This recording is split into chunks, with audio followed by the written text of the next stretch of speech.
Could World War III happen? That's what Ken Follett in his latest novel, Never, is trying to picture. Hello, and welcome to Larry Has Opinions.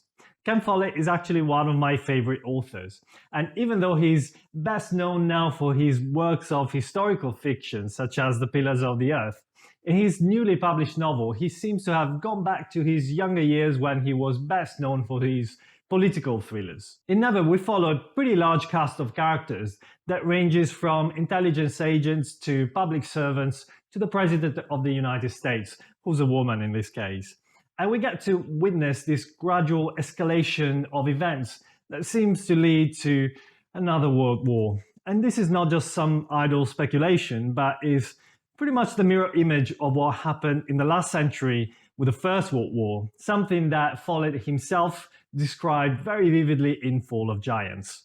There are several plot threads that are developed in the story, and these go from people smuggling in the Sahara Desert to military and diplomatic incidents between different superpowers, and Ken Follett takes us back and forth between all these different places across the globe, from China to the United States, from North Korea to Africa, to see what consequences they can lead to. And it's in the political intrigue that I think Ken Follett shines at his best, because he gives a very vivid and very well-researched description of what these political tensions are and how different groups, even within the same country, can pull in different directions. We're usually very well aware of the different power dynamics and different political stances of different groups within our own country. So for instance, if you're American, you're probably very aware that Democratic and Republicans have very different views on a lot of different issues. But when it comes to other countries, think of North Korea or China, for instance, people just tend to see them quite often as monolith, where all these nuances very often get lost.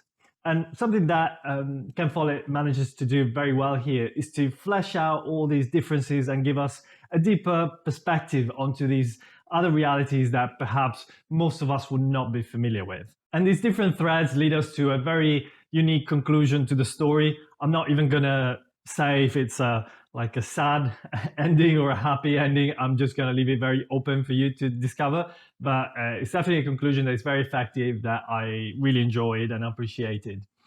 In true Follett's style, the prose is very straightforward and makes for a page turner, something that is relatively easy to get through. That said, and even as a Ken Follett fan, there were a few things that didn't fully work for me here. Probably the main one being the size of the book. I think when you write The Pillars of the Earth, you can easily get away with a 1,000-page book. Here, I thought 800 pages was a tad overindulgent. I think it was probably 300 pages too many. As I said, it's very readable in its style, but nevertheless, I think it was just unnecessarily long, something that I have a relatively low tolerance for. I wasn't too keen on the amount of romance as well that was in the book. Again, something that I think could have been cut down, because some of it was quite cliche as well. And I appreciate how he wants to show the human side of these characters as well.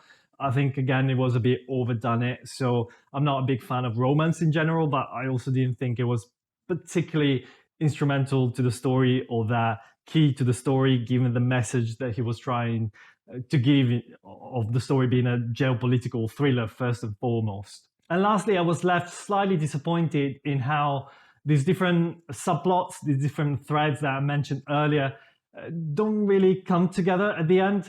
Even though I like the ending overall, one of these main subplots doesn't really join up the main plot line. It sort of just fades out and ends by itself, which I felt wasn't very satisfying. And if you enjoy this sort of story, I'd like to make an alternative recommendation, which is the 2020 Commission report on the North Korean nuclear attack against the US.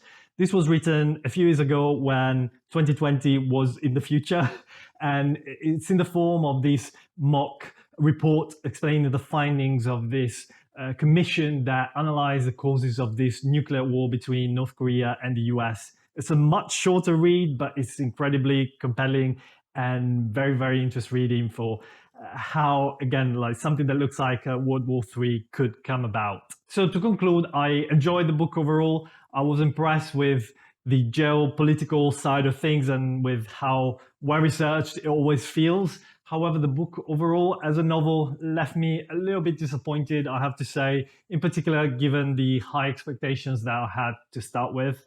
So my rating for the book is 7 out of 10. I hope you guys liked this video. Please give me a thumbs up. Let me know in the comments if you've read anything by Ken Follett before.